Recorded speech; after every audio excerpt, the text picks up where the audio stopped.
आपण आहोत या एपी अकॅडमीच्या ऑनलाईन प्लॅटफॉर्मवरती. सो आपण स्टार्ट केलेलं आहे एस्पायरंट्स जीपॅट 2027 जीपॅट 2028 साठीचा डेमो सिरीज. या सिरीजमधील आपले हे सेकंड लेक्चर आहे. First lecture I have given the overview. So we had very great discussion about what is the meaning of GPAT, why we wanted to prepare. So याला prepare का करायला पाहिजे, opportunities, benefits आणि बरेच गोष्टी पाहिल्या आपण regarding to the GPAT and the NIPER in the first session. So as I told, जसं तुम्हाला मी सांगितलं होतं की आपण फर्दर सेशन्समध्ये इंडिव्हिज्युअल टॉपिकच्या मध्ये जाणार आहोत एस्पायरंट्स. सो जो एस्पायरंट्स या डेमोला पाहत असेल, जो एस्पायरंट्स या लेक्चरला पाहत असतील, त्या एस्पायरंट्सला इंडिव्हिज्युअल टॉपिकचा एक कव्हरेज समजला पाहिजे. फार्माकोलॉजी आहे तर ठीक आहे, मग या अकॅडमी थ्रू कोणते फंडामेंटल्स फार्माकोलॉजीमध्ये क्लिअर केले जातील. सो HAP असेल तर ठीक आहे, ह्या HAP मध्ये कोणते टॉपिक्स तुमच्यासाठी क्लिअर केले जातील, कोणती डेप्थ लेवल असेल, कोणता सिक्वेन्स असेल. So total number of chapters हे किती असतील in the pharmacology, in the HAP, in the medicinal chemistry, याच्याबद्दलची आयडिया तुम्हाला असायला पाहिजे. आणि एवढा डिटेलमध्ये जो डेमो आहे, डिटेलमध्ये जो सेमिनार आहे, आपण ह्या फार्माकोलॉजीवरती introduction to the pharmacology core सिलेबसचं इंट्रोडक्शन घेतोय. तर एवढा डीप लेवलचा डेमो हा यूट्यूबवरती तुम्हाला पहिल्यांदाच पाहायला मिळेल एस्पायरंट्स. तर एस्पायरंट्स समजून घ्या. सो आपल्या फार्मसीमध्ये graduate pharmacy aptitude test that is GPAT, या जीपॅटच्या एक्झामसाठी फार्माकोलॉजीचं वेटेज काय आहे. तर तुम्हाला सर्वांना माहिती आहे की फार्माकोलॉजी हा जीपॅटच्या सिलेबसमध्ये सेंट्रल डोमेनचं काम करतो. व्हॉट इट इज, याचा अर्थ फार्माकोलॉजीचं रिलेशन हे सुटेक्स सोबत पण आहे, फार्माकोलॉजीचं रिलेशन HAP सोबतही आहे, pharmacology also related with the medicinal chemistry, pharmacology related with the biochemistry, pharmacology related with the microbiology, pharmacology related with the biotechnology, pharmacology also related with the pharmacognosy. अशा सगळ्या सब्जेक्टसोबत फार्माकोलॉजीचं relation आहे. आणि एस्पायरंट्स एक गोष्ट लक्षात घ्या की या फार्माकोलॉजीच्या या रिलेशनमध्ये जर फार्माकोलॉजीच जर क्लिअर नसेल then there is a problem. त्यानंतर मग मात्र तुमच्या कॉन्सेप्ट हे मिसमॅच होतात. सो फक्त फार्माकोलॉजी मिसमॅच नाही होत, या फार्माकोलॉजीमध्ये ऑदर पण मिसमॅच होतात एस्पायरंट्स. म्हणून एक सिक्वेन्स असायला पाहिजे.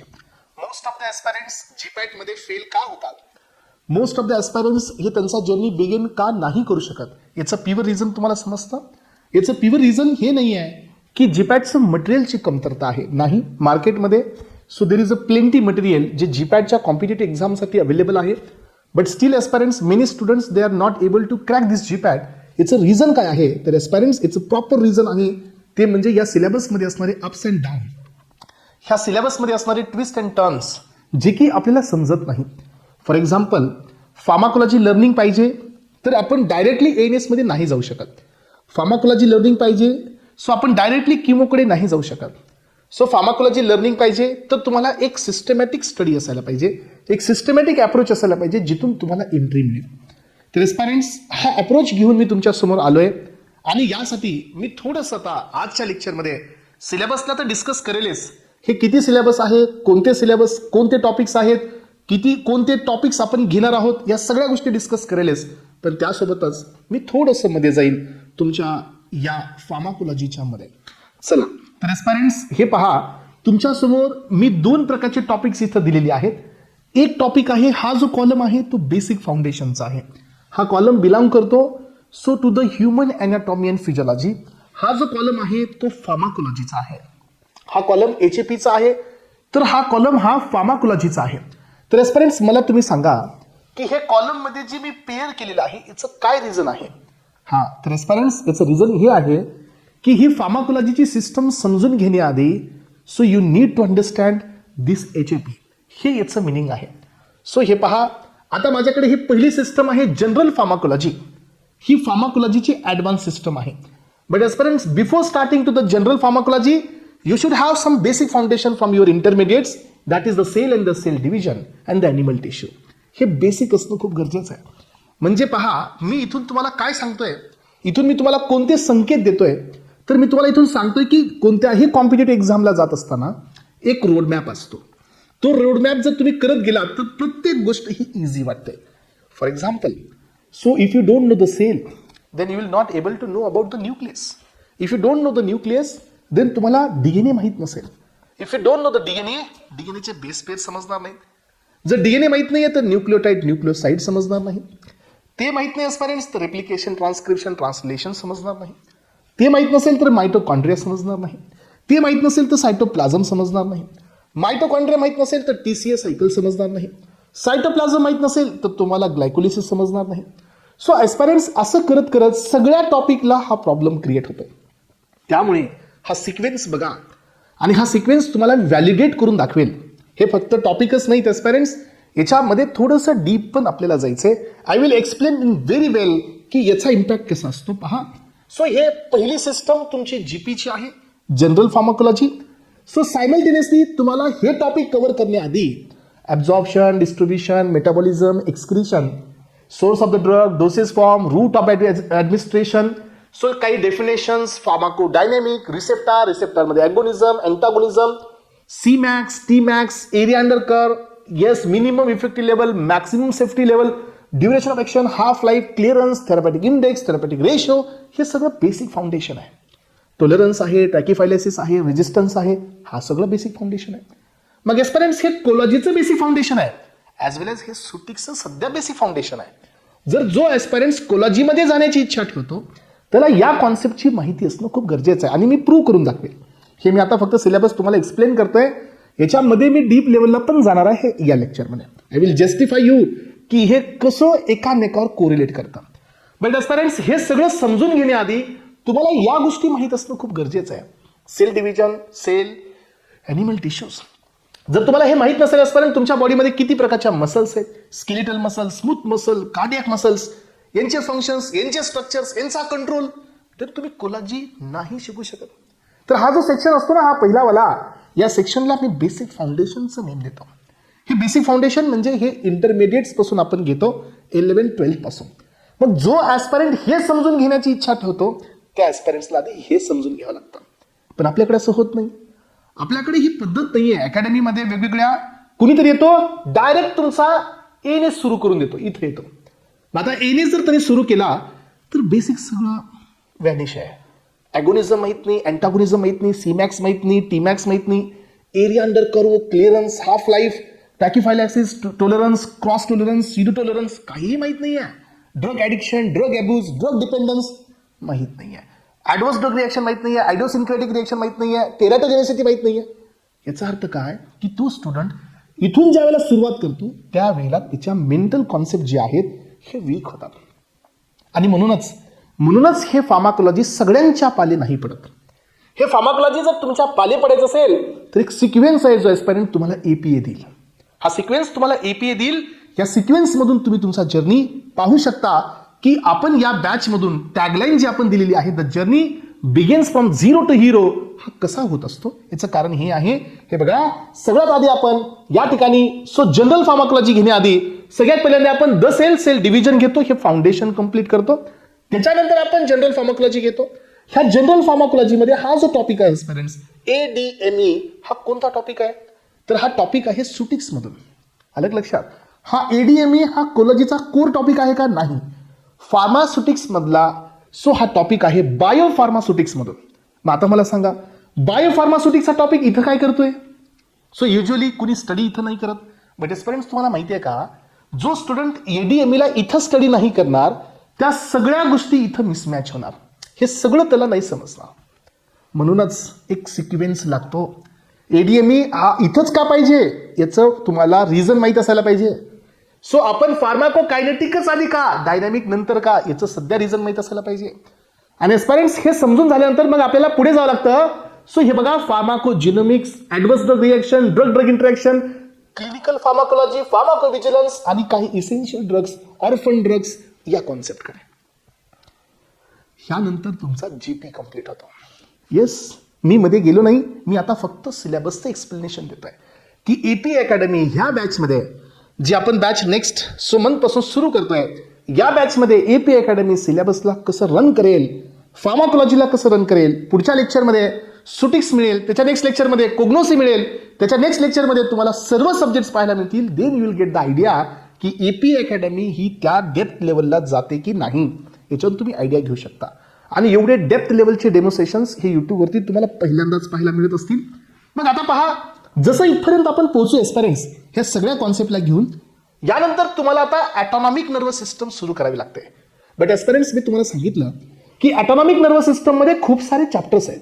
टोटल 8 नंबर ऑफ चॅप्टर्स हे ॲटॉनॉमिक नर्वस सिस्टम मध्ये आहेत. हे पहा, सो कोलिनर्जिक सिस्टम आहे, that is the parasympathomimetic, parasympatholytic. So adrenergic system, that is sympathomimetic, sympatholytic. हे 4 चॅप्टर झाले. प्रत्येक जणांना हे 4 चॅप्टर वाटतात, पण असं नाही आहे. इथं बघा, autonomic ganglionic blockers, drugs acting on NMJ, that is neuromuscular junctions. यालाच आपण नाव देत असतो स्केलेटल मसल रिलॅक्सन. यामध्ये तुम्हाला ग्लाउकोमा पाहायला मिळतो, अल्झायमर पाहायला मिळतो, मायस्थेनिया ग्रॅव्हिस पण पाहायला मिळतो. ही असते complete autonomic nervous system. But aspirants, autonomic nervous system मध्ये ब्रेन आहे, फोरब्रेन आहे, मिड ब्रेन आहे, थॅलॅमस आहे, हायपोथॅलॅमस आहे, पिट्युटरी ग्लँड आहे. सो जे की त्याला कनेक्ट असतो, जो की एंडोक्राईन सिस्टमला रेग्युलेट करतो. त्यानंतर न्यूरॉन आहे, न्यूरोनल कंडक्शन्स आहेत, मोटार आहे, सेन्सरी आहे. सो थोरॅकल लुंबारचा आउटफ्लो आहे, क्रॅनियल नर्व्स आहेत, 12 क्रॅनियल नर्व्स आहेत, 31 पेयर्स आहेत. हे सर्व कुठून सापडतील? हे तुम्हाला या सिस्टममध्ये मिळतील नाही. It is not given in the KD Tripathi. So aspirant, that is why before starting to this autonomic nervous system, you need to complete the neuronal system from the basic. याचा अर्थ काय की हा सिक्वेन्स आहे. जसं तुम्हाला एनेच समजून घ्यायचंय, त्याच्या आधी तुम्हाला न्यूरोनल सिस्टम लक्षात आली पाहिजे. What is the meaning of fore brain, mid brain and the hind brain, frontal, parietal, occipital, temporal, हे माहीत असायला पाहिजे. एरियाज माहीत असायला पाहिजेत. मोटार, सेन्सरी, असोसिएशन, हे डिफरन्स माहीत असायला पाहिजे. न्यूरॉनच्या प्रॉपर्टीज माहीत असायला पाहिजे. मायलिनेट न्यूरॉन्स माहीत असायला पाहिजेत. ॲस्ट्रोसाइट्स, मायक्रोग्लायोसाइट्स, सो इपेंडायमल सेल्स हे कोण आहेत, ऑलिगोडेंड्रोसाइट्स कोण आहेत, न्यूरॉन कोण आहे, एक्झॉन कोण आहे, हे सर्व माहीत असायला पाहिजे. गँग्लियॉन कोण आहे, न्यूक्लियर कोण आहे, pre ganglionic fibre, post ganglionic fibre, pre synaptic fibre, post synaptic fibres. बेटा हे जोपर्यंत क्लिअर होणार नाही ना, तोपर्यंत ह्या सिस्टममध्ये एंट्रीज नाही तुला. येस, समजून घे माझे पॉईंट्स. कारण नुसतं एक बघा, हे ॲप्टिट्यूड टेस्ट आहे, ही एक लॉजिकल ॲप्टिट्यूड टेस्ट आहे. या टेस्टमध्ये जेवढे क्वेश्चन्स डायरेक्ट मिळतील तेवढे क्वेश्चन्स फंडामेंटलचे पण तुम्हाला पाहायला मिळतील एस्पायरंट्स. मग तुमचे फंडामेंटल्सच वीक आहेत. तुम्हाला माहितीच नाही आहे की पेरिफेरल नर्वस सिस्टम मध्ये जी मायलिन शीट असते ही शॉन सेलची असते. तुम्हाला माहितीच नाही आहे की सेंट्रल नर्वस सिस्टम मध्ये जी शॉन सेल मायलिन शीट असते ही ऑलिगोडेंड्रोसाइटची असते. Then how you can differentiate the questions. तुम्हाला माहितीच नाही आहे की सेरिब्रोस्पायनल फ्लुइड हे आपल्या ब्रेनमध्ये कोणत्या कोणत्या कॅव्हिटीमध्ये प्रेझेंट आहेत. Then how will get the difference. तुम्हाला माहितीच नाही आहे की ड्युरा मॅटर, पिया मॅटर, आर्चिनॉइड यांच्यामध्ये किती स्पेस असतात. अँटेरियर कोराइड प्लेक्झसेस, पोस्टेरियर कोराइड प्लेक्झसेस, हे क्वेश्चन जीपॅट 2023 मध्ये आहे. मग हे बेसिक एस्पायरंट्स, जोपर्यंत हे बेसिक क्लिअर होणार नाही ॲडव्हान्सकडे जाऊ शकत नाही. आणि जो स्टुडंट जातो, मला माहिती आहे, पहा मार्केटमध्ये स्कॅम आहे. मार्केटमध्ये स्टुडंट्सला असं वाटतं की मी बुकलेटला रेफर करेल then I will get the qualify. असं नाही होणार बेटा. असं जर झालं असतं तर प्रत्येक बुकलेट रेफर करणारा एस्पायरंट हा क्वालिफाईडच असता. असं नाही. तुमचे फंडामेंटल्स क्लिअर असायला पाहिजे. तुमचे फंडामेंटल्सच क्लिअर नाही आहेत. तुम्हाला माहितीच नाही आहे की हायपोथॅलॅमसचा पिट्युटरी ग्लँडवरती काय कंट्रोल आहे. अँटेरियर, सो जो तुमचा न्यूरो हायपोफायसिस असतो, सो अँटेरियर म्हणजे अँटेरियर साईड आहे, that is neuro hypophysis. Posterior side आहे, अँटेरियर म्हणजे ॲडिनो, सो पोस्टेरियर म्हणजे न्यूरो. पिट्युटरी ग्लँडचे 2 लोब आहेत, याच्यातून किती हॉर्मोन्स तयार होतात हे जर नाही समजलं असपर्यंत तर सिस्टम कशी क्लिअर होईल. आणि मी ह्या सिस्टमच्या मध्ये जाणार आहे. Let me complete this syllabus. I will go into the depth and I will explain you की कसा हा फरक असतो.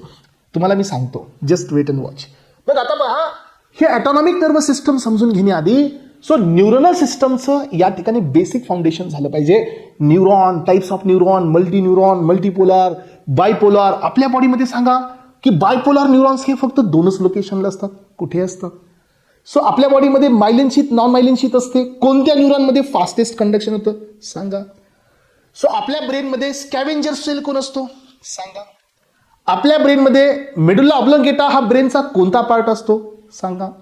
ब्लड ब्रेन बॅरियर ही आपल्या ब्रेनवरती कोण क्रिएट करतं सांगा. इपेंडायमल सेलचा ब्रेनमध्ये काय रोल असतो सांगा. सबड्युरल आणि सब ॲरेचिनॉइड स्पेसमध्ये कोणतं लिक्विड प्रेझेंट असतं एक्सप्लेन करा. मेनिंजसचा रोल काय असतो. कोणत्या मेनिंजसकडे पेन रिसेप्टर असतात. सो आपल्या बॉडीमध्ये बॅरो रिसेप्टर, किमो रिसेप्टर कुठे प्रेझेंट असतात. सो एस्पायरंट्स, एवढं जर बेसिक झालं असेल देन तुमचं प्रिपरेशन A1 लेवलला जाऊ शकतं. So if you are not at this level then you don't try to clear this topic. So you won't able to understand this topic. नाही समजत. आलं लक्षात? त्यामुळे हे समजून, आता याच्यामध्ये जायचंय मला, जस्ट वेट अँड वॉच. पण आधी सिलेबसचं कोरिलेशन समजून घ्या. हे बघा, हे टॉपिक्स आहेत जे मी घेणार आहे. Glaucoma, myasthenia gravis, Alzheimer disease, autonomic ganglionic blockers, neuromuscular skeletal muscle relaxant, that is neuromuscular blockers. हे आहे ऑटोनॉमिक नर्वस सिस्टम. याच्यामध्ये थोडंसं खाली आता. यानंतर तुम्हाला जायचंय कार्डिओव्हॅस्क्युलर सिस्टमकडे.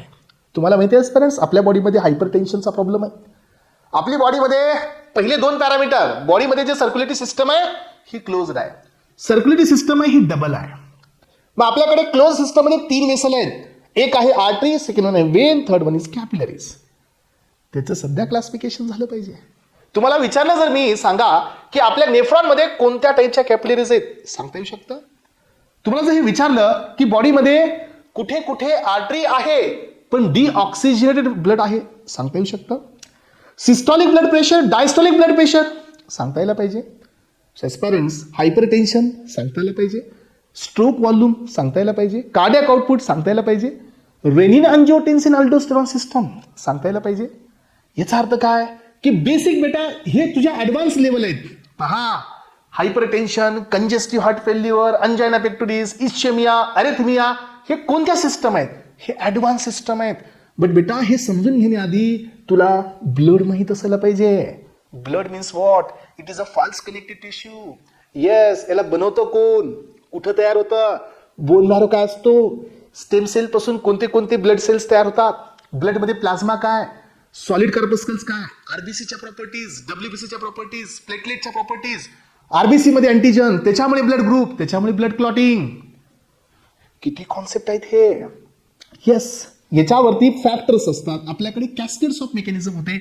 13 फॅक्टर्स एकत्र काम करतात, त्यावेळेला ब्लड हे क्लॉट होते. एस्पिरन्स ब्लडला प्लग फॉर्मेशन, जिथं कट झालेलं आहे तिथं प्लग फॉर्मेशन हे प्लेटलेटमुळे होतं. डब्ल्यूबीसीचा रोल हा डिफेन्स असतो. त्याच्यामध्ये 2 क्लास, ग्रॅन्युलोसाइट, अग्रॅन्युलोसाइट्स. त्याचे एक्झाम्पल्स, मोनोसाइट्स काय, ल्युकोसाइट्स काय, लिम्फोसाइट्स काय, हे कोण शिकणार आहे? हे कुणी शिकणार आहात? हा, तर लक्षात घ्या, हे बेसिक आहे, हे तुम्हाला माहिती असायलाच पाहिजे. तुम्हाला जर क्वेश्चन विचारण्यात आला की ब्लड ग्रुप ए आहे, व्हॉट इट इज, तर सांगता आलं पाहिजे की आरबीसी वरती अँटीजन ए आहे पण त्या पर्सनच्या बॉडीमध्ये अँटीबॉडी बी आहे. जर ब्लड ग्रुप हा बी आहे तर अँटीजन बी आहे, अँटीबॉडी ए आहे. हे कधी समजेल? ज्या वेळेला तुम्ही हे डीप लेवल बेसिकला समजून घ्या. तुम्हाला डब्ल्यूबीसीचे क्लास तेव्हा समजतील, तुम्हाला अॅनेमियाचे क्लास तेव्हा समजतील. What is the meaning of anaemia? जर तुम्हाला एचबी हा समजलाच नाही तर aspirants, millions of HB present in the RBC which is having the biconcave shape. तर एक एचबी किती ऑक्सिजन मोल्सला कॅरी करतो? So 1 HB will carry 4 moles of the oxygen. हे जर नाही समजलं एस्पिरन्स तर मग तुम्हाला रेस्पिरेटरी सिस्टम कशी समजेल? गॅसेज एक्सचेंज सिस्टम ही पण एक एचएपीच आहे. जो ऑक्सिजन डिसोसिएशन कर्व असतो, shifting to the right side, shifting to the left side, हे कसं समजेल? जर तुम्हाला हे नाही कळलं तर याचा अर्थ काय की तुम्हाला ह्या सिस्टमला जाण्याआधी तुम्हाला हे माहीत असणं खूप गरजेचं आहे. यासोबत एस्पिरन्स, सो हे ब्लडचे फंक्शन सगळे समजून घ्याल तर त्यासोबत तुमचे ब्लड वरतीचे चॅप्टर सध्या क्लिअर होतील. कोआगुलंट्स, अँटीकोआगुलंट्स, अँटीप्लेटलेट्स, फायब्रोलायटिक्स, अँटीफायब्रोलायटिक्स, हायपोलिपिडेमिक्स आणि प्लाझ्मा एक्सपांडर्स. हे चॅप्टर्स कोणते आहेत? हे चॅप्टर्स ब्लड वरतीचे आहेत. इथंच तुम्हाला प्लेटलेटचे फंक्शन्स येतात. इथंच तुम्हाला प्लेटलेटचे ॲग्रिगेटरी इनहिबिटर समजून सांगावे लागतात. इथंच तुम्हाला प्लेटलेटचे ॲग्रिगेशन करणारे एक्सप्लेन करावं लागतात. सांगा PgI2चा प्लेटलेट ॲग्रिगेशनवरती काय इफेक्ट आहे? सांगा PgD2चा प्लेटलेटवरती काय इफेक्ट आहे? सांगा थ्रोम्बॉक्सिन A2चा प्लेटलेटवरती काय इफेक्ट आहे? तर एस्पिरन्स बघा, कॉन्सेप्ट किती क्लिअर आहेत तुमच्या लक्षात येत असेल. कोलॉजी काय लेवलनी पाहिजे हे सध्या तुमच्या लक्षात येत असेल.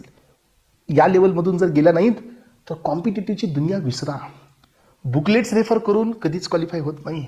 असं लक्षात कन्फर्म ठेवायचं की जोपर्यंत तुमचा बेस प्रॉपर नाही आहे तोपर्यंत हे क्वालिफिकेशन शक्य नाही आहे. आणि जरी बाय मिस्टेकली हे क्वालिफिकेशन मिळत असेल तरी पुढे येणारी नायपर सध्या तुम्हाला क्वालिफाय करणं खूप हार्ड जाईल एस्पिरन्स. याचा अर्थ तुम्हाला या लेवलपर्यंत जावं लागेल तेव्हा तुमचं नॉलेज एका सुप्रीम लेवलला चाललं जाईल. सो यानंतर बघा, तुम्हाला तर रिनल फार्माकोलॉजी समजून घ्यायची आहे, डायरेटिक्स, अँटी डायरेटिक्स. पण एस्पिरन्स हे समजून घेण्याआधी तुम्हाला एक्सक्रिटरी सिस्टम समजून घ्यावं लागेल. Yes, nephron. नेफ्रॉनमध्ये Bowman's capsule, Malpighian body, glomerulus, afferent, efferent arterioles, hydrostatic pressure, glomerular filtration rate, proximal convoluted tube, collecting duct, loop of Henle, ascending loop of Henle, descending loop of Henle. So याच्यावरती transporter सध्या present असतात. Sodium potassium 2 chloride, sodium chloride importer, को transporter, epithelial sodium channels, हे सगळे present असतात. आणि जर तुमचं हे बेसिकच नाही झालं एस्पेरेंट्स एक्सक्रिटरीमध्ये, तर तुम्ही डायरेटिक्स अँटी डायरेटिक्सला नाही कंप्लीट करू शकत. यानंतर पहा नेक्स्ट आहे सेंट्रल नर्वस सिस्टम. आता पहा, आता सेंट्रल नर्वस सिस्टम तुम्हाला समजून घेण्यासाठी तुम्हाला न्यूरल सिस्टम लागते, जी की ऑलरेडी तुमची झालेली असते before the autonomic nervous system. याचा अर्थ की सीएनएस तुम्हाला कंप्लीट करत असताना कोणतीही एचएपी सध्या लागत नाही. न्यूरल सिस्टमची एचएपी लागते, जी की तुमची ऑलरेडी कंप्लीटेड असते. मग यामध्ये टॉपिक्स बघा, सेडेटिव्ह हिप्नोटिक्स हा फर्स्ट चॅप्टर आहे, अँटीसायकोटिक हा सेकंड चॅप्टर आहे, अँटीमॅनिक हा थर्ड चॅप्टर आहे, अँटी डिप्रेसंट फोर्थ चॅप्टर आहे, अँटी एन्झायटी नेक्स्ट चॅप्टर आहे, अँटी इपिलेप्टिक्स नेक्स्ट चॅप्टर आहे, पार्किन्सन डिसीज नेक्स्ट चॅप्टर आहे, ओपिड एनर्जेसिक नेक्स्ट चॅप्टर आहे, जनरल एनेस्थेटिक्स नेक्स्ट चॅप्टर आहे, लोकल एनेस्थेटिक्स नेक्स्ट चॅप्टर आहे, इथाइल अँड मिथाइल अल्कोहोल हा एक चॅप्टर आहे. ज्या वेळेला तुम्ही हे सगळं क्लिअर कराल पॅरेंट्स, त्यावेळेला तुमची सेंट्रल नर्वस सिस्टम ही क्लिअर होते. सेंट्रल नर्वस सिस्टम क्लिअर करण्यासाठी न्यूरल सिस्टम ही क्लिअर असायला पाहिजे, जी की आपण ऑलरेडी कंप्लीट केलेली आहे. यानंतर नेक्स्ट आहे ॲटोक्वाइट्स. ॲटोक्वाइट्स ही पण एक सेक्शन आहे फार्माकोलॉजीमध्ये. सो याला आपण कव्हर करत असताना तुम्हाला कोणत्याही एचएपीची गरज लागत नाही, पण एस्पेरेंट्स हे तुम्हाला आफ्टर द सीव्हीएसच लर्न करायचंय. स्टार्टिंगला ही सिस्टम नाही घ्यायची असते. Histamine, antihistaminic drugs, serotonin, so prostaglandins, leukotrienes, non steroidal anti inflammatory drugs, migraine, gout and anti gouts. तर एस्पेरेंट्स याच्यामध्ये रुमॅटॉइड आर्थरायटिस पण येतो. एवढे चॅप्टर्स हे ॲटोक्वाइट्स मध्ये येतात एस्पेरेंट्स. ही सिस्टम समजून घेत असतानाही तुम्हाला एचएपी, आधीच्या जेवढ्या एचएपी तुम्ही कव्हर केल्यात, या एचएपीच्या बेसिसवरती तुम्हाला ही सिस्टम क्लिअर होते. जास्तीत जास्त एस्पेरेंट हे ॲटोक्वाइड सिस्टम करत असताना तुम्हाला इम्युनिटी ही माहीत असायला पाहिजे, दॅट इज इम्युनॉलॉजी. याचा थोडा इथं रूल आहे. Next, so respiratory system, that is COPD and asthma. So हे समजून घेण्याआधी एस्पेरेंट्स तुम्हाला तुमची basic body, so gases excel system, यालाच आपण रेस्पिरेटरी सिस्टम ऑफ एनाटॉमी सध्या म्हणतो, ही सध्या क्लिअर असणं खूप अनिवार्य आहे. यामध्ये हे 3 चॅप्टर आहेत. हे बेसिक फाउंडेशन आहे. हे बेसिक क्लिअर करून मग तुम्ही ही सिस्टम लर्न करू शकता. यानंतर ड्रग्स ऍक्टिंग ऑन जीआयटी ही तुमची 9th नंबरचा सेक्शन आहे, ज्याच्यामध्ये peptic ulcer, gastro oesophageal reflux diseases, emetics, anti emetics, constipation, diarrhoea, laxative and the purgative drugs आहेत. बट एस्पायरेंट्स हे समजून घेण्याआधी तुम्हाला डायजेस्टिव्ह सिस्टम माहीत असणं खूप गरजेचं आहे. ओरल ट्रॅक, फॅरिंग्स, सो त्यानंतर oesophagus, stomach, duodenum, jejunum, ileum, colon, anus हे माहीत असायला पाहिजे. म्युकोजा, सबम्युकोजा, सेरोसा, मस्क्युलरिस हे पण माहीत असायला पाहिजे. याचा अर्थ तुम्हाला ह्या सिलेबसमध्ये हे सगळेच्या सगळे पॉईंट्स क्लिअर असायला पाहिजेत एस्पिरंट, जर तुम्हाला हे चॅप्टर समजतील. Otherwise it won't be possible. यानंतर एस्पिरंट्स नेक्स्ट आहे एंडोक्राईन सिस्टम. एंडोक्राईन ही ॲडव्हान्स सिस्टम आहे, ज्याच्यामध्ये तुम्हाला पिट्युटरी ग्लँड्स, ज्याच्यामध्ये तुम्हाला thyroid, antithyroid drugs, insulin, oral hypoglycaemic agents, mineralocorticoids, glucocorticoids, sex hormones, so यामध्ये oestrogens, anti oestrogens, progesterone, anti progesterone, androgens, anti androgens, so drugs acting on calcium homeostasis, erectile dysfunctions, oxytocics, tocolytic agents आणि hormonal contraceptives. एवढा मोठा class आहे कशाचा? एंडोक्राईनचा. But aspirants तुम्ही मला सांगा आता, if you don't know the meristem cycle, if you don't know the ovulation date, if you don't know the folliculogenesis, if you don't know the luteal phase, तुम्ही कसं समजून घेणार त्या सिस्टमला? ही सिस्टम तुम्हाला कशी समजेल? तुम्हाला कसं समजेल की कुठं ओव्ह्युलेशन होतं, कोणत्या डेटला, under the influence of what? नाही समजणार. तुम्हाला कुठं समजेल की लुटियल फेजमध्ये फिमेल बॉडीच्या ब्लडमध्ये मॅक्सिमम प्रोजेस्टेरॉन असतं? हे कुठं समजणार. इनिबिन आणि रिलॅक्सिनचा काय रोल असतो? नाही समजणार. प्रोलॅक्टिनचा काय रोल असतो? नाही समजणार. लेडिक सेलचा काय रोल असतो? नाही समजणार. सर्टोली सेलचा काय रोल असतो? नाही समजणार. सेमिफेरस ट्यूब काय काम करते? नाही समजणार. वेसा रेक्टा, वॉस डिफरन्स, इपिडायमिस हे कुठं आहे? कुठं ऐकले आपण? नाही समजणार. याचा अर्थ हे एंडोक्राईन सिस्टम समजून घेण्याआधी, so you have to understand the 2 important basic HAPs, आणि यामध्ये पहिली HAP आहे ती म्हणजे हॉर्मोनल सिस्टम. तर ही बेसिक HAP आहे. Hormones, all types of hormones. तुम्हाला माहिती आहे का स्टुडंट्स, आपल्या बॉडीमध्ये मोर दॅन 33+ हॉर्मोन्स आहेत. काही हॉर्मोन्स एंडोक्राईन्स पासून येतात, काही हॉर्मोन्स एक्झोक्राईन पासून येतात, काही हॉर्मोन्स पॅराक्राईन पासून येतात, काही हॉर्मोन्स हे लोकल पण आहेत. असे टोटल जर तुम्ही कॅल्क्युलेशन केले तर आपल्या बॉडीमध्ये 33+ हॉर्मोन्स एक्झिस्टेड आहेत. ग्रोथ हॉर्मोन, प्रोलॅक्टिन आहे, FSH आहे, LH आहे, ICSH आहे, त्यानंतर तुमचा ACTH आहे, TSH आहे, T3 आहे, T4 आहे, एंड्रोजन आहे, इस्ट्रोजन आहे, प्रोजेस्टेरॉन आहे, इनहिबिन आहे, रिलॅक्सिन आहे, HCG आहे, गोनेडोट्रोपिन आहे. प्रत्येकाचा रोल आहे. अलग लक्षात, प्रत्येक हॉर्मोन तुम्हाला या सिस्टममध्ये समजून घ्यावा लागतो. कुणाच्या हायपोसिक्रेशननी काय होतं, कुणाच्या हायपोसिक्रेशननी काय होतं, हायपर सिक्रेशननी काय होतं, हे तुम्ही समजून घ्याल. फॉर एक्झाम्पल, तुम्हाला जर मी विचारलं की सांगा, सो आपल्या बॉडीमध्ये जर ग्रोथ हॉर्मोनचं सिक्रेशन हायपोला जात असेल then you will get the dwarfism. आपल्या बॉडीमध्ये जर ग्रोथ हॉर्मोनचं सिक्रेशन जर एक्सेस होत असेल you will get the gigantism. हेच ग्रोथ हॉर्मोनचं सिक्रेशन जर समजा सो या ठिकाणी अडल्टमध्ये होत असेल then you will get the acromegaly, that is gorilla like appearance. हे कुठून समजते तुम्हाला? हे बेसिक पासून समजते, जे इथं बेसिक क्लिअर केलं जातं. आणि एस्पेरेंट्स ही HAP क्लिअर होईल सगळ्यात पहिल्यांदा हॉर्मोनलची, त्यानंतर HAP क्लिअर होईल रिप्रोडक्टिव्ह सिस्टमची. Male reproductive system, female reproductive system, meristem cycle, folliculogenesis, spermatogenesis, oogenesis, lactation, त्यानंतर जेस्टेशन. हे सगळे फेजेस इथं डिटेलमध्ये होतील. आणि हे 2 सिस्टम क्लिअर झाल्याच्या नंतर मग तुम्हाला जायचं आहे ॲडव्हान्समध्ये, एंडोक्रिनॉलॉजीमध्ये. हे समजलं तर एस्पेरेंट्स हे सध्या तुमचं समजून जाईल. हे कोलॉजीचा बेस आहे, ही पद्धत आहे, मास्टर लेवलला जाण्याची ही प्रोसेस आहे. पण जसं तुमचा एंडोक्राईन संपेल so aspirants you have to enter into the chemotherapy. Chemotherapy कोलॉजी मधला 10th सेक्शन आहे. पण एस्पेरेंट्स या सेक्शनला समजून घेण्यासाठी you don't have so to do any basic study of the HAP. HAPची बेसिक स्टडीची गरज नाही. पण ही किमोथेरपी समजून घेण्याआधी तुम्हाला द सेल आणि सेल डिव्हिजन माहीत असणं खूप गरजेचं आहे. कारण आपल्याकडे जेवढे ड्रग्स आहेत अँटी कॅन्सरमध्ये सेल सायकल स्पेसिफिक आहे. ट्रान्सक्रिप्शन, ट्रान्सलेशन याच्यावरती हे ड्रग्स काम करतात. म्हणून तुम्हाला bacteria, parasites, so fungus, so त्यानंतर आपल्याकडे मायकोबॅक्टेरिया, ह्या सगळ्यांच्या सेलवॉलबद्दल, सगळ्यांच्या होमिओस्टॅसिसबद्दल माहीत असायला पाहिजे. तेव्हा जाऊन तुमचा किमोथेरपी एका सुप्रीम लेवलला जातो. एस्पेरेंट्स यामध्ये सगळ्यात मोठा आणि ब्रॉड क्लास आहे दॅट इज अँटीबायोटिक्स. सो अँटीबायोटिक्समध्ये penicillin, cephalosporin, carbapenems, monobactams, so beta lactamase inhibitor, sulphonamides, macrolides, chloramphenicol, so tetracyclines, amino glycosides, urinary antiseptics, lincosamides, oxazolidinones, एवढे सगळे ड्रग्स हे मेन चॅप्टर्स आहे. This is not the drugs. Tetracycline हा एक chapter आहे, amino glycoside हा chapter आहे, sulphonamide हा चॅप्टर आहे, पेनिसिलिन हा चॅप्टर आहे. बघा पेनिसिलिनच्या मध्ये जा, penicillin V, penicillin G, ऑक्झॅसिलिन, क्लोक्झॅसिलिन, डायक्लोक्झॅसिलिन, ampicillin, amoxicillin, टिक्कारसिलिन, कार्बेन्सिलिन आहेत की नाही? एकदम सिस्टमॅटिक स्टडी करावा लागतो. तेव्हा समजतं की कोणता पेनिसिलिन ओरल आहे, कोणता पेनिसिलिन पॅरेंटल आहे, कोणत्या पेनिसिलिनला रेजिस्टन्सी आहे, कोणता पेनिसिलिन लायबल आहे, कोणता पेनिसिलिन हा कंबाईन करावा लागेल क्लॅव्हनिलिक ऍसिड सोबत, क्लॅव्हनिलिक ऍसिड, सल्बॅक्टम, टॅझोबॅक्टम. हे कोण आहे? हे बीटा लॅक्टमेज इनहिबिटर्स आहेत हे वाले. तर एस्पेरेंट्स एवढं डिटेलमध्ये जाल तर किमोथेरपी समजेल. आणि किमोथेरपी छोटा नाही बेटा, हे पहा एवढे चॅप्टर्स किमोथेरपीमध्ये: antiviral, antiprotozoal, anti TB, anti malarial, anti fungal, anti diarrhoeal, anti anthelmintics, anti cancer आणि सो काही rational uses of the antibiotics. हे सगळं झाल्यानंतर किमोथेरपी संपून जाईल. आणि एस्पेरेंट्स या सिस्टमॅटिक अप्रोचनी आपण पूर्ण फार्माकोलॉजीला क्लिअर करत असतो.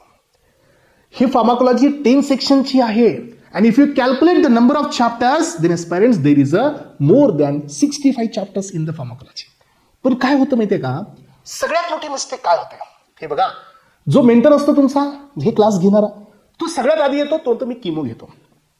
ANS नाही, CVS नाही, GP नाही, द सेल नाही, सेल डिव्हिजन नाही, तो डायरेक्ट म्हणतो मी किमो घेतो. कसं चालेल बेटा? नाही चालणार ना, बाउन्स मारेल. एखादा म्हणला की ANS घेण्याच्या आधी मी CVS घेतो, नाही चालणार. एखाद्याने GP घेण्याच्या आधी सो मी ANS घेतो, नाही चालणार. आणि एस्पेरेंट्स हे सगळी प्रोसेस एकदम स्टँडर्ड आहे. So being a NIPERian I know very well की कोणत्या प्रोसेसने स्टुडंटला हे द्यायचं आहे. आणि तीच प्रोसेस मी तुम्हाला आता एक्सप्लेन करतोय. जेवढे चॅप्टर्स इथे दिसतात एस्पिरंट्स, सर्व टॉपिक्स क्लिअर होतात. टोटल एकही चॅप्टर यामधला मिसिंग राहत नाही during the batch. That is why this batch so having a 15 months duration. एवढा वेळ लागत असतो हे सर्व टॉपिक्स कव्हर करायला. आणि यानंतर एस्पिरंट्स काही आपल्याकडे ऍडिशनल HAPs असतात ज्यांचा रोल इथं नाहीये. ह्या फार्माकोलॉजी सोबत molecular biology, inheritance and the variation, molecular basis of inheritance and evolution, so immune system आणि यानंतर स्केलेटल सिस्टम, एवढ्या HAPचे सिस्टम या ठिकाणी डायरेक्टली कोरिलेट होत नाहीयेत. बाकी सगळं कॉम्बिनेशन मध्ये आहे. मग एस्पिरंट जिथं HAP आला तिथं कोलॉजी आला, जिथं कोलॉजी आला त्याच्यासोबत मेडिसिनल केमिस्ट्री पण आला. 1, 2, 3 तीन सब्जेक्ट सोबत सोबत एंड होतात एस्पिरंट. समजत सध्या नाही की हे सब्जेक्ट कसे संपले. मग याच्यावरून तुम्हाला काय लक्षात आलं? याच्यावरून तुम्हाला हे लक्षात आलं की टोटल सिलेबस हा किती मोठा आहे. कोणता सिलेबस कशा नंतर घ्यायचा आहे हे सध्या तुमच्या लक्षात आलं एस्पिरंट्स, पण अजून तुम्हाला डीप लेवल लक्षात आलेली नाहीये. So now I am beginning with the very very important phenomenon of this pharmacology. आणि या ठिकाणी मी तुम्हाला या लेक्चरमध्ये आता या फार्माकोलॉजीचा एक कम्प्लीट ओव्हरव्ह्यू द्यायला जाईल एस्पिरंट्स की कुठं लागतं फार्माकोलॉजी, कशासाठी लागतं फार्माकोलॉजी, समजून घ्या आता. येस, सो बघा आता थोडंसं डीप चला. तुम्हाला सर्व फार्माकोलॉजी सोबत मी रोटेशन देईल. तुम्हाला मी जीपीचं रोटेशन देईल, मी तुम्हाला एमएसचं रोटेशन देईल, मी तुम्हाला सीव्हीएसचं रोटेशन देईल, मी तुम्हाला एंडोक्राईनचं रोटेशन देईल. एकदम शॉर्ट टाईममध्ये तुम्ही आयडेंटिफाय करू शकता की हे अकॅडमी तुम्हाला कोणत्या लेवलपर्यंत घेऊन जाते. Just imagine, right. तर बघा यामध्ये तुमच्याकडे जो डोसेस फॉर्म आहे एस्पिरंट्स, ह्या डोसेस फॉर्म मध्ये if I have taken a tablet, तर हे टॅबलेट ओरली घेतो आपण. हे पहा, ही टॅबलेट ओरली जाईल तर ही टॅबलेट तुमच्या गॅस्ट्रो इंटेस्टिनल ट्रॅकमध्ये म्हणजे तुमच्या स्टमकमध्ये ही ब्रेकडाऊन होईल. ब्रेकडाऊन होईल तर या प्रोसेसचं नाव आहे डिसइंटिग्रेशन. ही प्रोसेस कोणती? सुटिक्सची. हे स्ट्रक्चर कोणतं? डायजेस्टिव्ह सिस्टमचं. बघा आता मग किती सब्जेक्ट्स एकत्र लागतात एकदा चेकआउट करा. सिस्टम किती मिक्सिंग मध्ये लागतात एकदा चेकआउट करा. आणि एस्पिरंट्स हे तेव्हा शक्य आहे ज्या वेळेला एक मेंटर सगळं नॉलेज सोबत देऊ शकतो. अदरवाईज मी म्हणेल की digestive system this is not my duty, जमणार नाही. तुम्हाला सांगावंच लागेल बेटा, इथं असतात पॅराइटल सेल्स जिथून येतोय Cl आणि या साईडने येतो H+. ह्या दोघांचं कॉम्बिनेशन होऊन येतो HCl. HCl ची नॉर्मॅलिटी असते 0.1 normal HCl. That is why आपल्या स्टमकमध्ये ऍसिडिक पीएच असतो. हे पण तुम्हाला मला सांगावं लागेल. जर हे नाही कळालं एस्पिरंट्स तर याचं रिलेशन असतं ड्रगच्या पीके सोबत. एस्पिरंट्स ज्या वेळेला ह्या मीडियमचा पीएच आणि ड्रगचा पीके एकामेकाच्या बरोबर असतो त्यावेळेला 50% आयनायझेशन 50% अनआयनायझेशन असतं. हे सुटिक्सचा पार्ट आहे. हे कळालं तर कळेल ना की अनआयनायझेशन असेल तर तो ड्रग लिपोफिलिक आहे. लिपोफिलिक असेल तरच तो ड्रग बॉडीमध्ये ऍब्झॉर्ब होईल. आणि दिस इज कॉल्ड एज ऍब्झॉर्प्शन. पहा, तर एस्पिरंट्स पहिल्यांदा होणार डिसइंटिग्रेशन, देन होणार डिझोल्युशन. जसा ड्रग डिझॉल्व होईल तुमचा तर तो ड्रग जाईल सोल्युबल स्टेटमध्ये आणि हा इन सोल्युशन फॉर्म मध्ये. Whenever the drug will be enter into the solution form, drug कडे आहे पीके, पीएच हा मीडियमचा आहे. तर एस्पिरंट या दोघांच्या रिलेशन मध्ये जेवढा ड्रग हा अनआयनायझर असेल, अनआयनायझर मिनिंग असतो लिपोफिलिक. लिपोफिलिक म्हणजेच नॉन पोलार. तो ड्रग ह्या बॅरियरला क्रॉस करेल आणि हा ड्रग इथून तुमच्या ब्लड मध्ये पास होईल. आणि जर असं होत असेल aspirant, this process is called as absorption. हे पण सुटिक्सचा पार्ट आहे. सबम्युकोजा, म्युकोजा, सेरोसा, मस्क्युलरिस, मस्क्युलरिस आणि सेरोसा. सबम्युकोजा, म्युकोसा, मस्क्युलरिस आणि सेरोसा हे कशाचा पार्ट आहे? HAPचा पार्ट आहे. सुटिक्स HAP मिक्स चालतं, mix.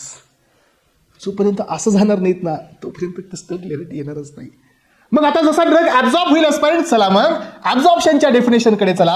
Absorption is nothing but the transfer of drug from the site of administration to the systemic circulation in unchanged form until the equilibrium. तीन process आहेत. एक आहे ट्रान्ससेल्युलर, सेकंड वन आहे पॅरासेल्युलर, third one आहे वेसिक्युलर. ट्रान्ससेल्युलर मध्ये दोन class, एक आहे पॅसिव्ह, सेकंड वाला आहे ऍक्टिव्ह. पॅसिव्ह मध्ये पुन्हा 4 class, passive diffusion, ion pair, so फॅसिलिटेड आणि यानंतर असतं तुमचं पोर ट्रान्सपोर्ट. हे कोण आहे? हे सुटिक्स आहे. हे बायोफॉर्म आहे. सो एस्पिरंट्स ऍक्टिव्ह मध्ये symport, antiport, primary active, secondary active. Primary मध्ये सिम्पोर्ट, अँटीपोर्ट दोघं सोबत जात असतील तर सिम्पोर्ट, एक जातो एक येतो तर अँटीपोर्ट. वेसिक्युलर मध्ये 2 क्लास, एंडोसायटोसिस, सो या ठिकाणी एक्झोसायटोसिस. एंडो मध्ये 2, एक आहे पिनो, दुसरा आहे phago. Cell drinking, cell eating. हे सोबत चालणार आहे पॅरेंट्स. हे बघा, मग जसा ड्रग तुमच्या ब्लड मध्ये पोहोचेल, ड्रग कसा पाहिजे, अनआयनाइज्ड पाहिजे. जसा तो ड्रग ब्लड मध्ये येईल ऍस्पिरंट्स, सो आता ब्लड मध्ये तुम्हाला काय माहित पाहिजे, ब्लडचीच फिजिओलॉजी माहित असायला पाहिजे. कारण ब्लडच नाही समजलं तर प्लाझ्मा प्रोटीन बाइंडिंग कसं कळेल. तुम्हाला कसं कळेल की ब्लड मध्ये प्रोटीन्स आहेत का. Yes, it is existed in the plasma. आहेत प्लाझ्मा मध्ये. मग आता सांगा की ब्लड मध्ये 2 पार्ट, एक असतं सॉलिड, एक असतो मॅट्रिक्स म्हणजे लिक्विड. सो यामध्ये जो लिक्विड आहे तो आहे प्लाझ्मा. सॉलिड मध्ये आहेत आरबीसी, सॉलिड मध्ये आहे डब्ल्यूबीसी, सॉलिड मध्ये आहे प्लेटलेट्स. यांच्या सगळ्यांच्या प्रॉपर्टीज. प्लाझ्मा मध्ये प्रोटीन्स मध्ये 4 क्लास. यामधला पहिला असतो HSA, human serum albumin. Second वाला आहे ग्लोब्युलिन. थर्ड वाला आहे लिपोप्रोटीन. त्यानंतर आहे अल्फा 1 ऍसिड ग्लायकोप्रोटीन. तर एस्पिरंट्स इथं असतो अल्बुमिन, आणि हा ड्रग जर याला बाइंड होत असेल तर तो ड्रग आता याला क्रॉस नाही करणार. याचा अर्थ काय, ह्याला क्रॉस करण्याची टेंडन्सी म्हणजे volume of distribution of the distribution, reversible transfer of drug from the one compartment to the another compartment. This is called as a distribution. Drug plasma प्रोटीनला बाउंड होईल, देयर इज नो डिस्ट्रीब्युशन. सांगावं लागेल हे sir. मग जसा drug तुमच्या या tissue मध्ये येईल एस्पिरंट्स पहा. सो आता ह्या ड्रगला याच्यासोबत, या रिसेप्टर सोबत बाइंड करावं लागेल. तर एस्पिरंट्स रिसेप्टर सोबत बाइंडिंग असेल तर याला नाव द्या अफिनिटी. येस, जर हा बाइंड होऊन जर ऍक्शन देत असेल तर याला नाव द्या इंट्रिन्सिक ऍक्टिव्हिटी. हे 2 प्रॉपर्टी ज्याच्यात आहेत याला नाव द्या अगोनिस्ट. Said agonist. तर aspirants affinity is defined by the Km value, that is Michaelis Menten constant. So ही जी केम व्हॅल्यू असते it will indicate the affinity. So lower Km value higher the affinity, higher the Km value. So lower Km value, so या ठिकाणी आपल्याकडे हे पहा, Km value low होते, affinity high आहे. केम व्हॅल्यू हाय आहे, अफिनिटी लो आहे. हे सांगेल तुम्हाला बायोकेमिस्ट्रीमध्ये. मग एस्पिरंट जो ड्रग इथं बाइंड होतो पण ऍक्शन नाही देत तो झाला अँटागोनिस्ट. मग आता अँटागोनिस्टचे 4 class, pharmacokinetic, pharmacodynamic, physiological, receptor mediated. Physical वाला पण असतो. हे कोण आहेत, हे अँटागोनिस्ट. मग एस्पिरंट्स तुम्हाला हे सगळं समजून झाल्यानंतर तुमच्या लक्षात येईल की आपल्या बॉडीमध्ये टोटल 4 टाइप्सचे टार्गेट्स असतात to elicit the pharmacological action. But हे टार्गेट्स तेव्हा अचीव्ह होतात ज्या वेळेला तो ड्रग तुमचा प्लाझ्मा प्रोफाईल कर्वला क्रॉस करतो. हे बघा, तर एस्पिरंट्स माझ्याकडे हे लेवल आहेत. हे सांगा कोणत्या लेवल आहेत. तर ही लेवल आहे maximum safety concentration. This is maximum effective concentration. So याच्यावरती असते टॉक्सिक लेवल, याच्यानंतर असते सब थेरपेटिक लेवल. याचा अर्थ काय की ड्रग माझा ऍब्झॉर्प्शन, इथं पहा मी दाखवतो की हे स्टमक आहे, हे ब्लड आहे. सो ड्रग इथून इकडे पास होतोय 0 मिनिटापासून. जसा ड्रग इकडे पास होईल ब्लड मध्ये, हे कॉन्सन्ट्रेशन असं वाढणार आहे. येस, कॉन्सन्ट्रेशन वाढत वाढत जाईल एस्पिरंट्स. एक लेवल येईल की बस होईल, कारण तिकडे ड्रग संपेल, पुन्हा डिक्लाइनला जाईल कारण ऍब्झॉर्प्शन कमी आणि एक्सक्रिशन जास्त होईल. तर ही फेज असते absorption is greater than excretion. ही फेज असते excretion is greater than absorption. पण एस्पिरंट ही फेज असते absorption equals to excretion. This is and the GPAT question. So aspirants याचे पॅरामीटर्स बघा. आता हा ड्रग इथं ब्लड मध्ये आहे ना, आहे. ड्रग ब्लड मध्ये आहे, पण ड्रग ब्लड मध्ये आहे पण ऍक्शन देतो नाही, कारण he own crosses the minimum effective concentration. जसं तो याला क्रॉस करेल, this is onset of action. ज्या टाइमला होईल ऑनसेट ऑफ टाइम. यस, जिथं सर्वात जास्त कॉन्सन्ट्रेशन सी मॅक्स, टाइम आला T max. Onset of time, onset of action, termination of action. ह्या दोघांच्या मधला gap duration of action, intensity of action. So aspirants या ठिकाणी ही आहे sub therapeutic level. Drug blood मध्ये एंटर केला but without action he has excreted, बाहेर आला. याचा अर्थ काय की ड्रग सब थेरपेटिकनी जात असेल, there is no benefit for us. If drug wanted to show the pharmacological action, drug has to cross this level. If there is a sudden increasing the drug concentration, then it will go into the toxic level. हे toxic level असते. मग aspirants तुम्हाला question मध्ये दिलं जातं C max T max ची shifting. Yes, ते सांगा. C max T max shifting कधी होते, एरिया अंडर कोरो काय असतो, onset of time, duration of action, clearance, half life. जोपर्यंत ह्या गोष्टी तुम्हाला माहीत नसतील ॲस्पायरंट्स, फार्मसी हे तुमच्यापासून खूप अननोन आहे, खूप जास्त अननोन आहे. आणि जर तुम्हाला हे माहिती करून घ्यायचं असेल, there is a only own option, ही बॅच यस ॲड करा. ह्या बॅचमध्ये सर्व मिळेल हे सगळं. कारण बघा, जसं तुम्ही पुढे जाल, आता मी तुम्हाला आता थोडंसं पुढे घेऊन जाईल अजून. सो हे एक जनरल इंट्रोडक्शन होतं ॲस्पायरंट्स, हे जीपीचा पार्ट आहे. आता एक साध्या साध्या गोष्टीमध्ये तुम्हाला मी क्वेश्चन विचारतो, आन्सर देण्याचा प्रयत्न करा. हे पहा, माझ्याकडे या ठिकाणी H1 रिसेप्टर आहे जो की GQ आहे. सो माझ्याकडे अल्फा 1 आहे जो GQ आहे, दोघांचं नेचर सेम आहे. हे ब्लड वेसल वरती आहे, हा ब्लड वेसल वरती आहे, हा ब्लड वेसलला कॉन्ट्रॅक्ट आणि हा ब्लड वेसल रिलॅक्स का करतो बेटा ते सांग मला आधी. कळलं पाहिजे ना. येस, का असं होत असेल की histamine will act on the H1, he will responsible for the hypotension, but noradrenaline will act on the alpha 1, he will responsible for the hypertension. How? मग काय होतं, जे बुकलेट करणारा जो वर्ग असतो ना इथं, तो इथपर्यंत येऊन थांबतो. तो म्हणतो की याच्या पुढचं दिलंच नाही, करायचं काय मग आता सांगा. सो बुकलेट ॲस्पायरंट्स, बुकलेट आपण पण देतो. So we are giving 25 booklets. Yes, we are giving 25 modules. किती म्हणतोय मी? 25. यामधले 20 मॉड्यूल्स थेरी आणि 5 modules MCQ. Yes, for this year we have taken a change. But aspirants, मी हे सांगतोय तुम्हाला की बुकलेट्स दिलेत मी देईल, पण बुकलेट्समध्ये या ठिकाणी तुम्हाला ह्या सगळ्या गोष्टी त्या फंडामेंटल लेवलपर्यंत नाही मिळत बेटा. त्यासाठी क्लासेस करावा लागतो किंवा त्यासाठी लेक्चरमध्ये डीप जावं लागेल, तेव्हा हे शक्य आहे. सो आता मला पुढे जायचं ॲस्पायरंट्स. हे पहा, याचं रिझन आहे की हा एनो रिलीज देतो आणि तो नाही देते. सो यामध्ये एनो रिलीज देणारे कोण आहेत? H1. आपल्या फार्मसीमध्ये अजून एक ड्रग असतो, हे 2 ड्रग आहेत जे ब्लड वेसलवरती एनो रिलीज देतात, म्हणून हे रिलॅक्सेशन. मग हे कुठं कळेल तुम्हाला बेटा? सगळ्यात पहिली सुरुवात कुठून करायला लागेल माहिती आहे का? Targets are what are the targets existed in our body. सांगावं लागेल की 4 इम्पॉर्टंट टार्गेट्स बॉडीमध्ये जिथून ड्रग हे ऍक्शन देतो. पहिला आहे रिसेप्टर, दुसरा आहे ट्रान्सपोर्टर, तिसरा आहे एन्झाईम्स आणि चौथा आहे आयन चॅनल्स. हे 4 जण आहेत. रिसेप्टरमध्ये पुन्हा 4 class, GPCR, ion gated, transmembrane, nuclear. GPCR मध्ये पुन्हा 4, GS, GQ, GI, GO. GS मध्ये पुन्हा क्लास बीटा 1, बीटा 2, बीटा 3. हे GS आहेत. अलग लक्षात, हे GS आहे. डोपामिनचा D1, डोपामिनचा D5, GS आहे. सो ॲस्पायरंट्स, इतक्या लेवलला जावं लागेल तुम्हाला. सो GQ चे कोण आहेत? अल्फा 1. सो H2 पण GS आहे, राईट? H2 GS आहे. त्यानंतर ॲस्पायरंट्स तुम्हाला सेरोटोनिन मध्ये 4, 5, 6, 7 हे GS आहे. अलग लक्षात. मग हे GS कोण आहे? कधी समजणार? कुठून समजणार बेटा? KD मध्ये पण हे प्रॉपर दिलेलं नाही आहे. So this receptor has given in the रंगेनडेल. तुम्हाला रिसेप्टरच समजून घ्यायचे असतील तर तुम्हाला रंगेनडेलकडे जावं लागेल. मग GI मध्ये कोण आहेत? GQ चे सांगा. अल्फा 1 GQ आहे, M1 GQ आहे, M3 GQ आहे, M4, M1, M3.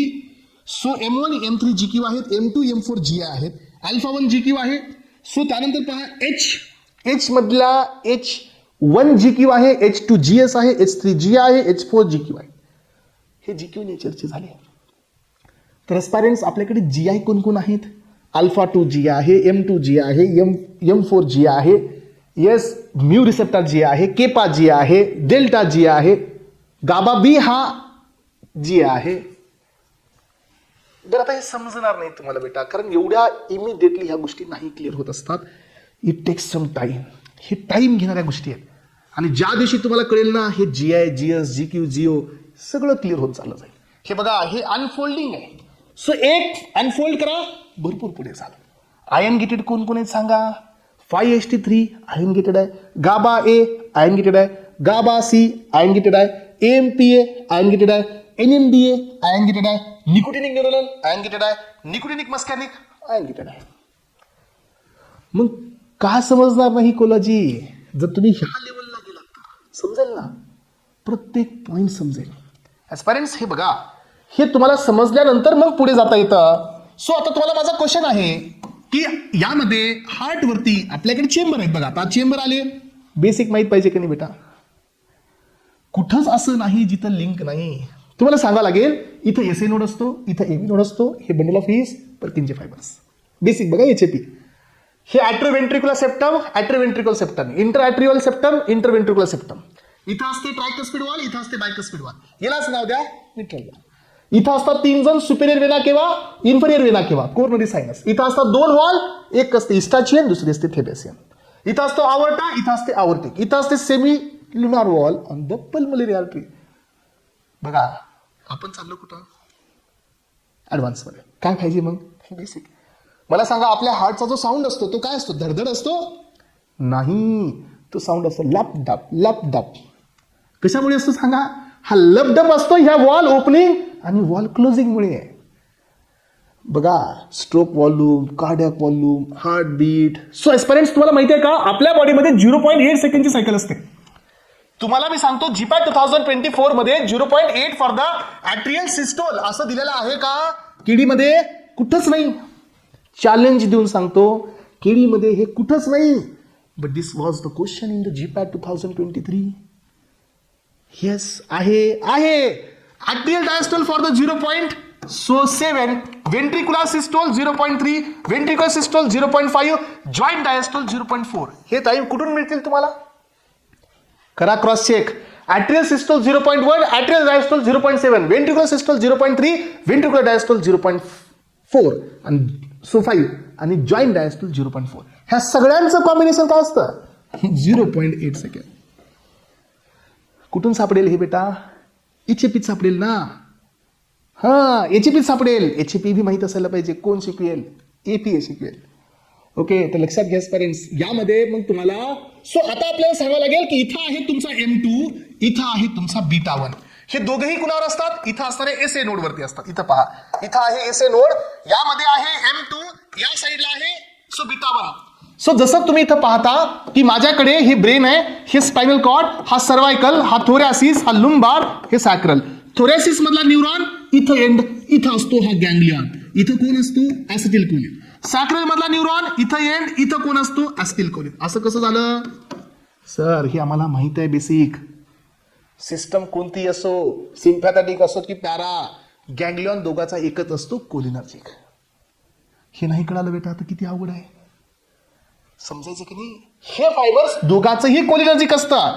ह्याच्या पुढचा जो न्यूरॉन असतो एस्पेरेंट्स, तर तो ॲड्रेनर्जिकचा आहे, कारण ही सिस्टम थोरॅसिस आणि लुंबार मधला आउटफ्लो आहे, हे सॅक्रल मधला आहे, त्यामुळे हे ॲड्रेनर्जिकचा न्यूरॉन आहे. इथून निघेल आता नॉरॲड्रेनालिन, इथून निघेल काय? ऍसिटिल कोलिन. हा, येस और नो? येस, कारण आता हे ॲड्रेनर्जिक सिस्टम आहे. आधीचा कोलिनर्जिक, पुन्हा ॲड्रेनर्जिक. हे दोन्ही बी कोलिनर्जिक, कारण ही कोलिनर्जिक आहे. जो आउटफ्लो क्रॅनिओ सॅक्रल असतो तो पॅरासिम्पॅथॅटिक असतो. जो आउटफ्लो थोरॅसिस लुंबार असतो तो सिम्पॅथॅटिक असतो. जो क्रॅनिओ सॅक्रल असतो तो पॅरासिम्पॅथॅटिक असतो.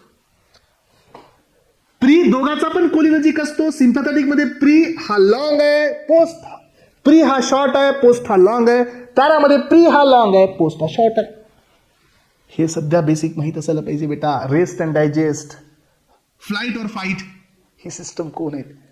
मग आता माझा क्वेश्चन आहे, मला सांगा की सिस्टम मध्ये ऍसिटिल कोलिन M2 ला काम करेल तर डिक्रीज करेल हार्ट रेट, β1 एसए नोडवर काम करेल तर इन्क्रीज करेल हार्ट रेट. का असं झालं बेटा? Acetylcholine is this inhibitory neurotransmitter? It is just like a GABA? No, acetylcholine is also stimulatory neurotransmitter. Then why acetylcholine is going to decrease the heart rate? हा, तर parents, it just because of nature of receptor. हे inhibitory आहे, β1 स्टिम्युलेटरी आहे. माझा तुम्हाला एक गोष्ट लक्षात आली की β1 स्टिम्युलेटरी आहे तर ऍक्शन स्टिम्युलेटरी मिळते. बर, ठीक आहे. इथं या आता ब्लड वेसल वरती. इथं β2 आहे, हा GS आहे. मग याला ऍक्टिव्हेट केलं गेलं तर काय मिळायला पाहिजे? कॉन्ट्रॅक्शन. ओके, कारण हे स्टिम्युलेटरी आहे एस म्हणल्यानंतर. पण असं का नाही होत बेटा? इथं असतं रिलॅक्सेशन. का सांग, याच्या पाठीमागचं रिझन. म्हणून तर जिथं जिथं β2 आहे तिथं डायलेशन असतं. एस्पेरेंट्स फक्त रिसेप्टर नाही, याचं नेचर आणि लोकेशन सध्या महत्वाचं आहे. हे यस कार्डियक मसल वरती आहे म्हणून कॉन्ट्रॅक्शन, हे यस स्मूथ मसल वरती आहे म्हणून रिलॅक्सेशन. येस, ज्या वेळेला तुम्ही एवढ्या डीप लेवलला जाल एस्पेरेंट्स, खूप सारा आहे डिस्कस करण्यासाठी. मला वाटतं की कोलॉजी मी वन टाइम नॉन स्टॉप सर्व डिस्कस करू शकतो, but we have some limitation. So we have some limitation endocrine system मध्ये. आता एक साधी गोष्ट पहा, जर आपण आता एंडोक्राईन मध्ये गेलो, तुमच्याकडे 28 डेजची सायकल आहे, इथं 14th डे आहे, तर सांगा 14th डे ला काय असतो? ओव्ह्युलेशन. कुणाच्या इन्फ्लुएन्स मध्ये होतं? LH. LH हा कोण असतो? ल्युटेनायझिंग हॉर्मोन हा कुठून येतो? Anterior pituitary gland. Anterior pituitary ग्लँडला कोण स्टिम्युलेट करतं? जीएनआरएच. जीएनआरएच कोण आहेत? गोनेडोट्रॉपिन. याला कोण कंट्रोल करतं? हायपोथॅलॅमस. हे बघा कुठे गेलो आपण? एवढं क्लिअर पाहिजे. बघा एवढे चॅप्टर्स आहेत, एवढे क्लास आहेत, एवढे क्लासिफिकेशन आहेत. आपले हे ब्रेन म्हणजे एक प्रकारची हार्ड डिस्क नाही आहे. पाठ करून घेतो, समजून घेतो. सो पाठ करून घेतो, मगअप करून घेतो. समजून तर घ्यावं लागेल, मगअप करून घेतो. नाही जमणार बेटा. एक्झामला गेल्यानंतर हे आठवलंच पाहिजे तुला. तुला सांगताच यावं लागेल की या ठिकाणी किडनीच्या वरती 3 लेअर आहेत. यामध्ये सगळ्यात आउटर आहे झोना ग्लोमेरुलसा, झोना फॅसिक्युलेटा, झोना रेटिक्युलारिस. इथून निघतो मिनरलोकॉर्टिकॉइड्स, इथून निघतो ग्लुकोकॉर्टिकॉइड्स, इथून निघतो सेक्स हॉर्मोन्स. सो इथून तयार होतो तुमचा पिट्युटरी ग्लँड मधून. हे बघा एसीटीएच इथून रिलीज करतो अल्डोस्टेरॉन म्हणजे मिनरलोकॉर्टिकॉइड्स. अल्डोस्टेरॉन किडनीमध्ये जातो, कलेक्टिंग डक्ट वरती काम करतो. सो कलेक्टिंग डक्ट मध्ये असणाऱ्या सोडियमला ओपन करतो. Sodium will come inside and potassium will go outside. मग काय झालं? Aldosterone is responsible for the reabsorption of the sodium and the excretion of the potassium. Excessive aldosterone, it is characterized by hypokalemia. And increasing the sodium, that is responsible for the hypertension. And this system is what? This is renin-angiotensin-aldosterone system. कारण इथं फक्त एसीटीएचाच role नाहीये. तुमच्या किडनीमध्ये जे apparatus असतं, जे apparatus मधून rennin येतो. रेनिन हा अँजिओटेन्सिनचं कन्व्हर्जन, ज्याच्याकडे 12 पेप्टाइड असतात त्याला अँजिओटेन्सिन 1 मध्ये करतं. अँजिओटेन्सिन 1चं कन्व्हर्जन अँजिओटेन्सिन 2 मध्ये होतं. इथून 2 पेप्टाइड निघतात. दिस इज ACE आणि हा 2 इथं काम करतो सेम मेकॅनिझमनी. अल्डोस्टेरॉन रिटेन करतो. What is this? This is called as a renin angiotensin aldosterone system. तुम्हाला असं वाटत असेल की सर इथं बी एवढं सांगायलेत मग तिथं बी एवढ्या फास्ट होतं का? नाही बेटा, it is just like overview. यूट्यूबला सगळे लेक्चर्स अवेलेबल आहेत पण एवढ्या डीपमध्ये नाही आहेत. ते DIचे लेक्चर्स आहेत बरेच. ही जीपॅटमध्ये ही लेवल असते. ह्या लेवलला जावं लागेल तेव्हा तुमच्या सगळ्या कॉन्सेप्ट क्लिअर होतील. Not only with this, with the all systems, chemotherapy, DIT, respiratory, autacoids, digestive system, blood, autonomic nervous system, central nervous system सगळं पाहिजे. आणि तेव्हा जाऊन तुमच्या फार्माकोलॉजीची महारत हासिल होईल. मग तुम्हाला रिव्हिजनसाठी टाइम लागेल कमी. एक दिवस ॲस्पायरंट्स तुमच्या आयुष्यामध्ये असा घेऊन येत असतो मी, ज्या दिवशी एका दिवसात सर्व फार्माकोलॉजी होतं. एका दिवसात तो दिवस शेवटच्या टप्प्यात येतो आणि याला मेहनत लागते. ही मेहनत करावी लागते. एवढे चॅप्टर्स कोलॉजीचे, एवढे चॅप्टर्स HAPचे, एवढे चॅप्टर्स मेडिकेमचे अजिबात लोड येत नाही. कारण का? हे अशा पद्धतीने शिकवलं जातं. हे झाल्यानंतर हे बघा, ज्या अकॅडमीमध्ये वेगवेगळे फॅकल्टीज आहेत, फ्रेशर आहेत, सो त्यांना काय माहिती आहे बेसिक काय. सो एक येतो ANS घेऊन जातो, दुसरा येतो किमो घेऊन जातो, मधलं रिलेशनच नाही. पण ॲस्पायरंट्स APA is the only platform जिथं हे सगळे टॉपिक्स तुम्हाला एकदम टॉप लेवलच्या लेवलने दिले जातात आणि ते फक्त सिंगल हँडेड आहे. आणि त्यामुळे इथं एवढा रिप्रोड्युसेबल रिझल्ट आहे. आणि ह्या लेक्चरमधून तुम्हाला अंदाजच आला असेल की काय लेवल असणार आहे या बॅचची. त्यामुळे ॲस्पायरंट्स अपेक्षित आहे आजचा हा ग्रँड डेमो सेशन तुम्हाला क्रिस्टल क्लिअर झाला असेल, समजलं असेल की आपलं काय रोल आहे पुढे जाऊन. APAला जॉईन कराल तर काय बेनिफिट्स आहेत. APA तुम्हाला बेसिक टू ॲडव्हान्स लेवलपर्यंत कधी घेऊन जाईल, कुठपर्यंत घेऊन जाईल, आणि माझी प्रोसेस तुमच्या लक्षात आली असेल असं मी अपेक्षित करतो. काही डाऊट्स असतील तर मला विचारा. सो ह्याच्या आधीच्या याच्यावरती नंबर आहे खाली तुम्हाला. सो डिस्क्रिप्शन बॉक्समध्ये सध्या नंबर आहे, नंबरवरती पोस्ट करा. आणि ॲस्पायरंट्स या APAच्या प्लॅटफॉर्मचा बेनिफिट घ्या. हे आहे फार्माकोलॉजीचा एक एक्स्ट्रीम हार्ड लेवलचा डेमो. नेक्स्ट लेक्चरमध्ये मी घेऊन येईल फार्मास्युटिक्स एकदम तगडा.